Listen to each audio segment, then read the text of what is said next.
Haitian Prime Minister Ariel Henry has resigned amid escalating gang violence in the country. This was also announced by the head of the Caribbean community, Guyanese President Irfan Ali. Last month, Henry traveled to Kenya to sign a security deal. This will secure international help to fight the gangs within Haiti. However, a sharp uptick in violence during his absence left him unable to return home. Meanwhile, the U.S. has said that it will contribute $100 million to help Haiti fight the gangs. U.S. Secretary of State Antony Blinken announced this during the CARICOM conference in Jamaica. The proposed U.S. contribution to the International Security Force now stands at $300 million. In addition to this, the U.S. will contribute a further $33 million for humanitarian aid. Nigerian soldiers are trying to hunt down the armed kidnappers who carried out mass abductions in Kaduna state. Last week, around 300 children were kidnapped from a school shortly after their morning assembly. Reports say that the Nigerian Army's Kaduna-based division is leading the investigation. The soldiers are reportedly backed by local police, the intelligence agency, and the Air Force. The Israeli army says that it may have killed Hamas's deputy military leader Marwan Issa in airstrikes in Gaza. However, the army is yet to confirm the killing. The Israeli Defense Forces say that they are verifying reports to check if Issa has been killed. If his death is confirmed, Issa will be the highest-ranking Hamas official killed by Israel. The Yemen-based Houthi group fired missiles at a container ship in the Red Sea. 2 anti-ship ballistic missiles were fired at the ship called Pinocchio. However, reports say they did not hit the vessel. Meanwhile, American and British forces hit port cities and small towns in western Yemen. About 17 airstrikes were reported in the country. At least 11 people were killed and 14 were injured in the attacks. Italian police have arrested 3 Palestinians based in central Italy. Police say that they were planning attacks in an unspecified country. The 3 Palestinians have been charged with criminal conspiracy for terrorism. They face a jail term of up to 15 years. In India, the government implemented the contentious Citizenship Amendment Act or CAA yesterday. The law came into effect 4 years after it was passed in Parliament. It aims to provide citizenship to non-Muslim migrants from Pakistan, Bangladesh and Afghanistan. In 2019, nationwide protests broke out after the law was passed, with many opposition politicians calling the law discriminatory. Meanwhile, the Chief Minister of the Indian state of Haryana has resigned. Manohar Lal Khattar and his cabinet tendered their resignation this morning. This comes after cracks appeared in Khattar's Bharatiya Janata Party's alliance with the Janayak Janata Party. Reports say that the differences likely came over seat sharing for the upcoming general elections. French President Emmanuel Macron met with Thai Prime Minister Srettha Thavisin in Paris yesterday. During the meeting, Macron reaffirmed France's relationship with Thailand. The Thai PM also held meetings with several French business groups to encourage investments in Thailand. Thavisin is seeking to make Thailand a regional hub in various sectors, ranging from hospitality to space. Russia is being held responsible for the death of the prominent opposition leader Alexei Navalny. This is according to the UN Special Rapporteur of Human Rights in Russia.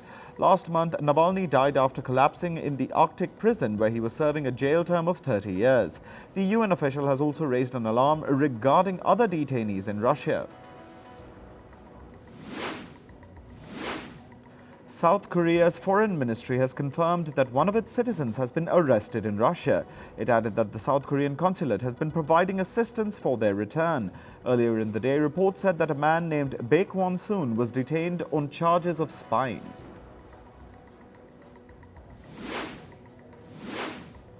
Former U.S. President Donald Trump has asked a court overseeing his hush money payments trial to delay the case. That is, until the U.S. Supreme Court finishes reviewing his claim of presidential immunity in a separate case. This comes as criminal proceedings over his alleged hush money payments cases are set to begin on March 25th.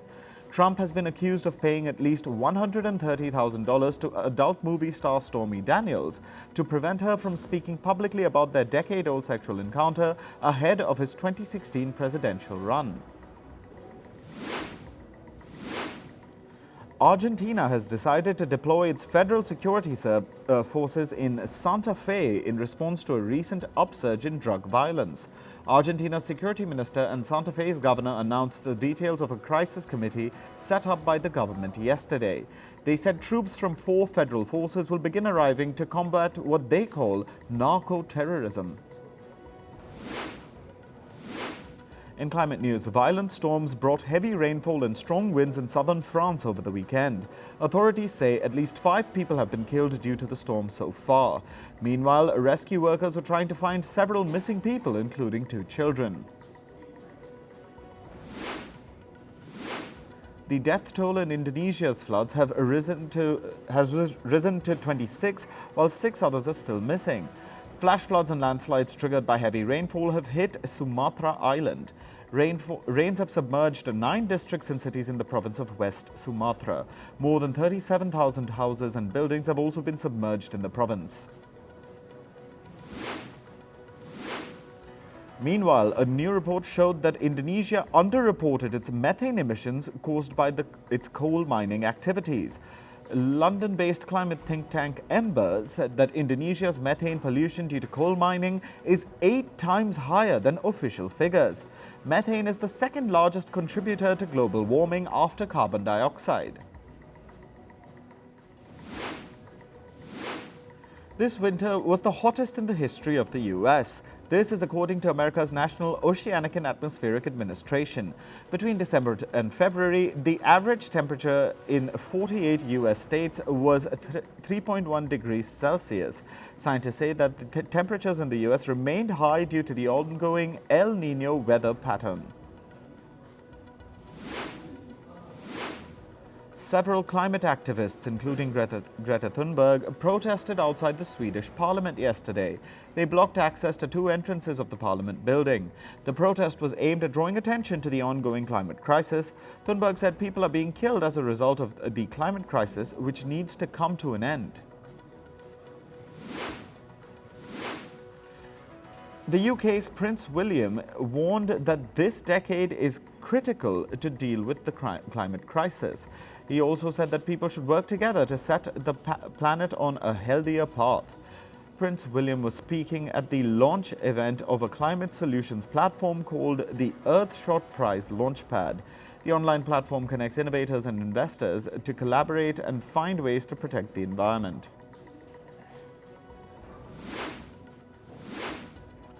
Scientists in Australia's Queensland are building an artificial roost for endangered bird species. This will encourage the birds to rest and feed without any human disturbance.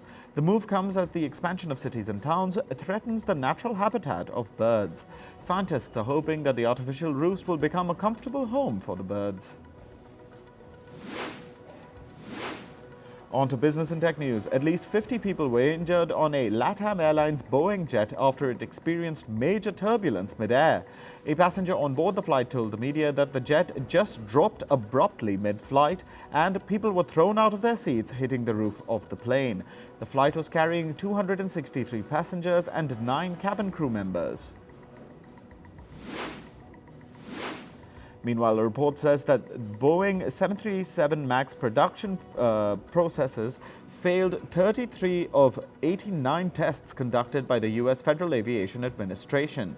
The FAA was auditing the 737 MAX production process after a door panel blowout incident in January.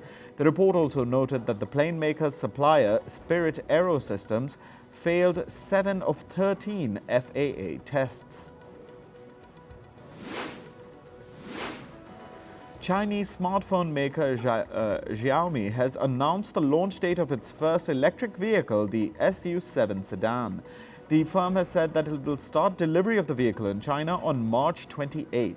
Xiaomi has said that sales will be carried out through 59 stores across 29 Chinese cities. Ford Motors will pay $365 million to settle a tax evasion case in the U.S. The firm is accused of undervaluing hundreds of thousands of its Transit Connect vehicles. The U.S. Justice Department says that Ford imported over 160,000 Transit Connect vehicles between 2009 and 2013. The car maker allegedly paid low duties on these imports by undervaluing the cars. The fine settles the case against the firm, even as it has not admitted any liability in the case. American meat packer Tyson Foods is closing down a pork processing plant in the U.S. state of Iowa. The firm has said that the plant's 1,200 workers will be laid off. Tyson Foods has been struggling with slowing demand for some of its products. It has also announced the closures of 6 U.S. chicken plants in the last 1 year. The cosmetics firm The Body Shop has filed for bankruptcy in the US and Canada. It is reportedly shutting down all of its stores in the US. The firm is also closing some of its stores in Canada. The move risks about 400 jobs. This comes a month after The Body Shop's parent firm announced insolvency in the UK. HSBC is reportedly planning to recruit about 50 bankers for its US operations. This comes as the banking giant plans to expand its lending business in the country. The firm plans to increase lending to the tech startups in Silicon Valley. It will primarily focus on business in the technology and healthcare sector. Elon Musk has said that his artificial intelligence firm xAI will open source the chatbot Grok. This means developers will now have access to the code behind the AI chatbot. The AI chatbot Grok was launched last November to a small group of users. The European Commission has violated the EU's privacy laws by using Microsoft software. This is according to the EU's privacy watchdog, the European Data Protection Supervisor. The regulatory body has said that the Commission failed to provide suitable safeguards for personal data, which were being transferred outside the EU. The regulator has asked the European Commission to hold data being transferred to Microsoft by December 9th this year. Meanwhile, the UK's financial regulator has said that it will allow the creation of cryptocurrency-related products. This includes Bitcoin and Ethereum-backed exchange-traded notes, or ETNs. ETNs are unsecured debt securities or bonds issued by a bank. The regulator's announcement yesterday helped push Bitcoin over the $72,000 mark for the first time ever. Moving to sports. In cricket, Indian pacer Mohammad Shami is set to miss the T20 World Cup this year. India's cricket board has said that he will be back in action only in September. This means he most likely won't be playing the World Cup that starts in June. Shami, who recently underwent a surgery, has not played cricket since the ODI World Cup last year. Meanwhile, India's cricket board also said Rishabh Pant can play the T20 World Cup. The board secretary said, and I quote, "If he can play the World Cup for us." Pant, who has been off the field since a horrific accident in December 2022, is all set to make a comeback at the IPL 2024. Mitchell Marsh is expected to lead Australia in the upcoming T20 World Cup. Head coach Andrew McDonald backed the all-rounder to take up the role ahead of Pat Cummins. Marsh has been leading Australia unofficially since the retirement of Aaron Finch. The T20 World Cup starts from June 1st. In football, Chelsea beat Newcastle United 3-2 in the Premier League earlier today. Cole Palmer was the star of the show for the Blues. He contributed with an assist in the first goal and netted the second. Chelsea are 11th in the table, 1 point behind Newcastle. Cristiano Ronaldo's Al Nassr crashed out of the AFC Champions League yesterday. The match between Al Nassr and Al Ain featured 7 goals and a red card. Al Nassr overturned a 1-0 first-leg deficit to win 4-3, but the match ended 4-all on aggregate. Ronaldo's side then lost 3-1 on penalties to Al Ain in the quarter-finals. In tennis, men's world number 1 Novak Djokovic crashed out of the Indian Wells. He was stunned by Italian Luca Nardi, who entered the main draw as a lucky loser.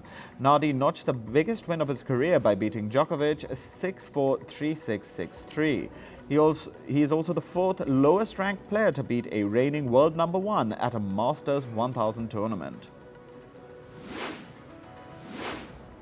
Women's world number 2 Aryna Sabalenka is through to the last 16 of the Indian Wells. She beat Great Britain's Emma Raducanu 6-3, 7-5 in the third round. Sabalenka, last year's runner-up, took 95 minutes to beat Raducanu. This was the first meeting between the players. Women's world number 3, Coco Gauff of the US, also reached the last 16 at Indian Wells. She knocked off Italy's Lucia Bronzetti 6-2, 7-6 in straight sets yesterday. The world number 3 struggled early on but saved 10 of the 11 break points. It extended Gauff's winning streak in the United States to 18 matches. India's Vishnu Sarabanan sailed to victory at the Europa Cup 2024 in Spain. The Indian sailor won gold in the men's one-person dinghy ILCA 7 event. Saravanan topped the 91-boat race with 17 net points. He also secured a Paris 2024 Olympics quota for India earlier this year. Indian weightlifter Mirabai Chanu will train in Paris ahead of the 2024 Olympics. Her proposal to train was accepted by the Mission Olympic Cell. Chanu will also be accompanied by 2 coaches and a physiotherapist.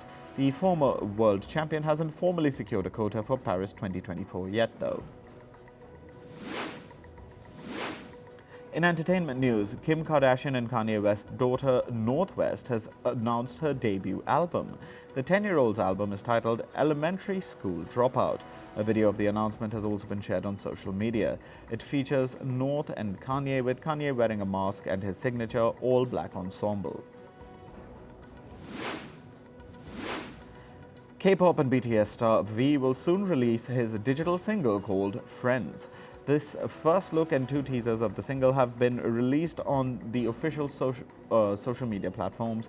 Both the teasers run 35 seconds long and show V spending his time alone.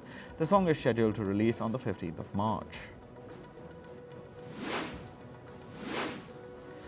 Britain's Princess Kate Middleton has apologized for editing a family photo that stirred a massive controversy yesterday. This comes after the photo was recalled by several news agencies over concerns of it being manipulated. Issuing a public apology, Kate said that she was experimenting with photo editing. The picture, featuring Kate and her 3 children, was released by the Kensington Palace on Sunday. Oscars host Jimmy Kimmel has revealed that he was asked not to read Donald Trump's criticism of the show on stage. In a social media post, Trump said that the award show was disjointed, boring, and unfair. The former US president also called Kimmel the worst host ever. Responding live, Kimmel asked whether it was time for Trump to go to jail.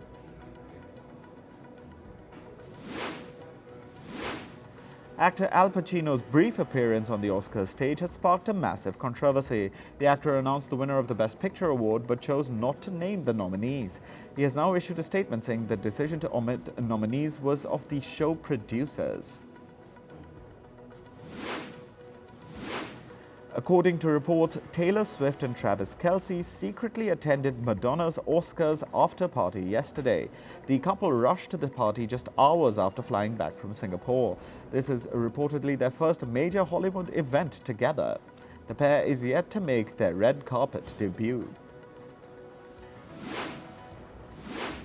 This year, 4 Hollywood couples made their debut on the Oscars red carpet. Newlyweds Chris Evans and Alba Baptista arrived at the Vanity Fair Oscars party together. Singers Tova Bird and Renee Rapp confirmed their rumored romance at the after party. Actor Justin Theroux and Nicole Bryden-Bloom also walked the red carpet together for the first time. Meanwhile, singer Sabrina Carpenter and actor Barry Keoghan posed separately but next to each other. The 96th Academy Awards broadcast drew its largest TV audience since 2020. The Oscar ceremony attracted 19.5 million viewers on the ABC network. This is an increase of 4.3% from last year's ceremony.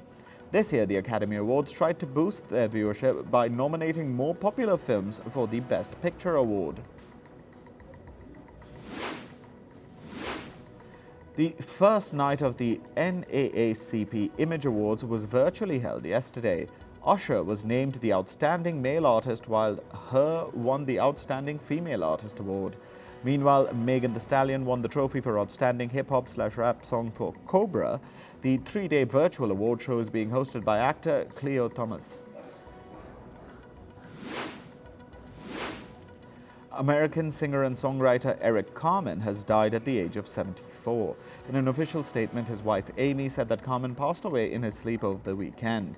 Carmen rose to fame with the pop group Raspberries and later established himself as a solo artist. He was best known for his hit songs All By Myself and Hungry Eyes.